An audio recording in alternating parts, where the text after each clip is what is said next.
ምንድነው የሚሉት እነዚህ ልጆች? ቆይ አንቺም አርግዣለሁ ያልሽ ነው? አባዬ ዳጣችን አሁን ሁለታችንም በአንድ ቀን አርጄ እነዚህ ልጆች ምንድነው የሚያወሩት? ምንድነው እናንተ የምትሉት? ናታን ምንድነው የተፈጠረው? እኔ ምንም ነገር አላውቅም። እንዴት ነው የማታውቀው? ሲጀመር ሁለታችንን ዳጣ እንዳጨርሱ ይሄ በጭራሽ እውነት ሊሆን አይችልም።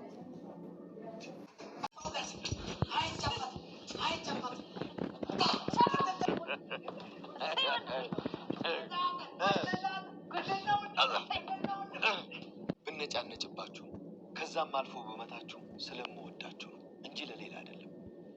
ልጆቼ በጣም ወዳችሁ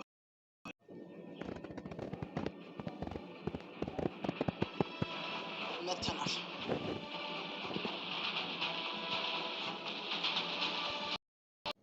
እጅግ የሚገርምና እጅግ የሚደንቅ ነገር ተፈጠረ። እንግዲህ በትናንትናው ምዕራፍ እንዳየ ነው ዳጣና አቢጌል አርግዘዋል የሚል ማረጋገጫ ሲመጣ አቶ ደረጀ እሳት ጎርሶ እሳት ለብሶ በጣም ተናደው ነበረ። ማን ነው የደፈረኝ? ማን ነው እንደዚህ ያዋረደኝ? ማን ነው አንገቴ የደፋብኝ? ማን ነው አንገቴ እንድደፋ ያደረገኝ? ሁለት ልጆች በአንድ ቀን ምን አይነት መርዶና ምን አይነት ጉድ ነው? ምን አይነት ውርደት ነው? እያሉ በጣም ስሜታዊ ሆነው ነበረ። ይህ ነገር እንግዲህ ተመልካቹንም ብዙ እግር ያስባለው ተመልካቹም ነበረ። ምክንያቱም ይህ ነገር ፕራንክ ነው ወይስ ትክክል ነገር ነው? ደግሞ የእርግዝና ማረጋገጫ ውስጥ በምን አይነት ሽወዳ ቢሸውዱት ነው? እርግዝና የሚያመለክተው ነው ወይስ ያረገዙ ሰዎችን ናሙና ወስደው እንዲሆን አድርገውት ነው የሚለው ብዙዎቻችን ጥያቄ ነበር። ሰላም የተከበራችሁና የተወደዳችሁ ውድ ቤተሰቦች፣ ደስታው በሀዘን ተቀየረ፣ ሀዘኑ በደስታ ተለወጠ፣ ደስታቸው ተመለሰ ስንል አርዱን በስተመጨረሻ ፖሊስ ይዞ መጥቷል። የወይዘሮ ማርታና የአቶ ደረጀ 25ኛ ዓመት የጋብቻ በዓል በመቻቻል በመፈቃቀር ነገሮችን በመተው እንደ አጋር እንደ ባል እንደ ሚስት ሁሉን ነገር አልፎ እዚህ በመድረሳቸው ሰፕራይዝ አድርጓቸው እጅግ ይገርማል። ጋሽ ደረጀ አላምንም። ማን ነው እናንተን እንደዚህ ያበላሸብኝ? ማን ነው አንገቴን ያስደፋኝ? ማን ነው እኔን የደፈረ? እናንተን ሳይሆን እኔን የደፈረው። አባት እንደሌላቸው ሰው ነው ያረጋችሁኝ፣ እስኪ ንገሩኝ እያለ እንግዲህ ጋሽ ደረጀ በጣም ስሜታዊ ሆነው ተናደው ነበረ። ወይዘሮ ማርታም ውርደት ነው፣ ጉድ ነው ጋሽ፣ ምንድን ነው ጉዱ? ምን አይነት መርዶ ነው የመጣብን? ምን አይነት መዓት ነው የፈሰሰብን? እያለች እንግዲህ ወይዘሮ ማርታ መረጋጋት አቅቷት ነበረ። እንግዲህ ጋሽ ደረጀ በደቂቃም ቢዘገዩ ወደ ሆስፒታል መሄድ አለብን እያሉ እየተከነከኑ ወደ ታች ሲሄዱ እንግዲህ ሰፕራይዝ በሚል ቃል ተቀይሮ ጭንቀቱ ወደ ደስታ፣ ሀዘኑ ወደ ሳቅ ተቀይሮ ፏፍሽ ብትን ብለዋል ማለት ነው። ያልገመቱት ያልጠበቁት በዚህን ያህል ልክ ፕሮቶኮል ሰርተው እኛን ፕራንክ አድርገው እንደዚህ ሰፕራይዝ ያደርጉናል ብለን አላሰብንም፣ እናንተም ደረሳችሁልኝ በማለት እንግዲህ ያ ጭንቀቱ እንግዲህ ናታንና ይሄ ሁሉ የናታንና የዳጣ ሀሳብ ነው። ግን እዚህ ጋር አቢጌል እና ዳጣ ጎን ለጎን ተቀምጠው ምን አለ ፍቅራችሁ እንደዚህ እንዲሁ እንደሆነ ቢቀጥል፣ የማይጣሉ ተጣልተው የማያውቁ እኮ ነው የመሰሉት አብረው ሲቀመጡ እንደዛ እንኳን ደስ አላችሁ ምናምን ሲባባሉ ነው። በጣም የሚገርምና የሚደንቅ ጉዳይ ነበረ። እንዴት አገኛችሁት ጋይስ? አንዳንዴ በትዳር ውስጥ አንድ ቤት እየኖሩ ሽሮና በርበሬ ለይተው ኑሯቸውን ለይተው ለስሙ ግን ባልና ሚስት ናቸው፣ አንድ ቤት ነው የሚኖሩት የሚባሉ ስንቶች አሉ። ግን ውስጥ ቤታቸው ውስጥ ግን ብዙ መከፋፈል፣ ብዙ መለያየት ከአካላዊ ለውጥ ጀምሮ እስከ ቁሳዊ ለውጥ ሁሉ መከፋፈል እንዳለ ለተመልካች ግን አንድ አምሳል አንድ አካል ሆነው ብዙ ዓመት የዘለቁ የሚመስሉ ብዙ አጋሮች አሉ። እና በዚህ መልኩ ደግሞ ነጋሽ ደረጀ ግን ተመሳሳይ ህይወት ሳይሆን ደስ የሚል ተቻችለው ተዋደው የኖሩ ጥንዶች ናቸው። ለዚህም ምስክሮች ናቸው ማለት ነው። እንግዲህ እንኳን ደስ አላችሁ፣ እኛንም ስለወለዳችሁ እናመሰግናለን በማለት የእኛም መጠጊያ ቤተሰብ ስለሆናችሁ እጅግ እናከብራችኋለን በማለት ብዙ ንግግር ነው የተደረገው። እንግዲህ ዳጣና ናታንም በስተመጨረሻ ተዋርደው ነበረ።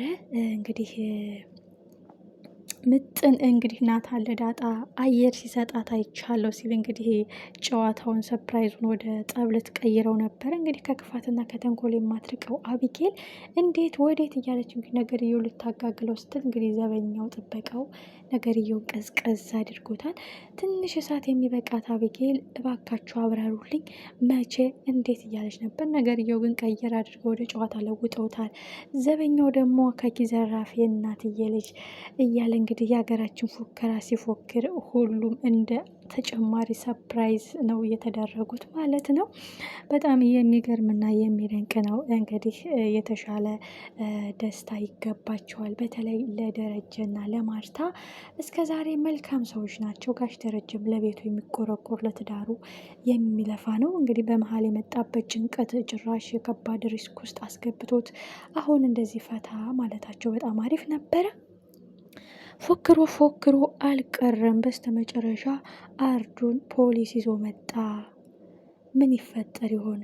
ልጄ እወድሻለሁ ስለምታናድጅኝና እምልሽን ስለማሰሚ ነው እንጂ አቢጌልን ያንቺን እንዴት እጠላሻለሁ በማለት እንግዲህ ሁላቸውንም ኦል ፋሚሊ በጣም ነው ማመሰግናችሁ። እንዲህ ተጨንቃችሁ እኛ ያላሰብነው እናንተ ከጭንቀት እንድንወጣ እናንተንም አክብራችሁ እንዲህ ስላደረጋችሁ እናመሰግናለን ብለው ሁሉንም አመስግነዋል።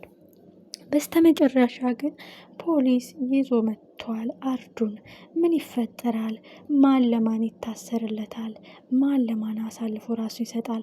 ስንቶቻችሁ ናችሁ ቢያንስ ይሄንን ሰርፕራይዝ ይሄንን ፕሮግራም አክብረው ከመሸ ወይም ጠዋት አካባቢ ቢሆን ምን አለ በዚህ ደስታ መሀል ውስጥ ሆነው ሌላ መርዶ ሲመጣባቸው ደስታ ወደ ሀዘን ተቀይሮ ሀዘን ወደ ደስታ ተቀይሮ ያለ ዳጣና ናታን ዳጣና አቢጌል አርግዘዋል ሲባል ብዙ ጋሽ ደረጀም ይዞ የሚጨብጠው አቶት ነበረ። እንደገና ሰርፕራይዝ እና ፕራንክ እንደሆነ ሲያይ ደግሞ ደስ ብሎት ነበረ እና አሁን ደግሞ ደስታቸውን አጣጥመው ሳይጨርሱ ፖሊስ በራቸው ላይ ቆሟል። የእውነት ልጁ አልሞተም።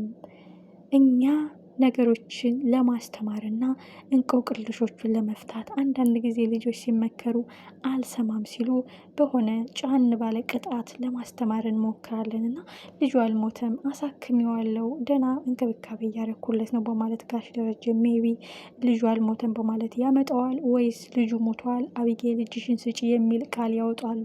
አሁን እንግዲህ እንቆቅልሽ የሚፈታው በነገው ፓርት ነው። ምክንያቱም አቶ ጋሽ ደረጀና ወይዘሮ ማርታ ልጁ ሞቷል አልሞተም፣ የእውነት ሞቶ ቀብረውት ነው ወይስ ሕክምና ተደርጎለት አቢጌልን ለማስተማርና መልካም ልብ እንዲኖራት ለማድረግ ያደረጉት እቅድ ነው። አሁን ግን የህግ አካል ሲመጣ እኔ እጄን እሰጣለሁ አንቺ ስጭ እኔ ልስጥ እየተባባሉ ሲጨቃጨቁ፣ አሁን ግን የህግ አካል መጥቷል። ምን አይነት መልስ ይሰጣል?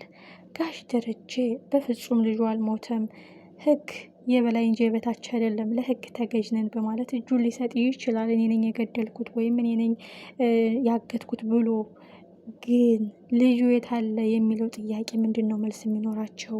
ገለነዋል፣ ቀብረነዋል ወይስ ትንሽ ጉዳት ደርሶበት አሳክመነው የሆነ ቦታ አስቀምጠነው ነው ልጃችን ለማረም ይሉ ይሆን?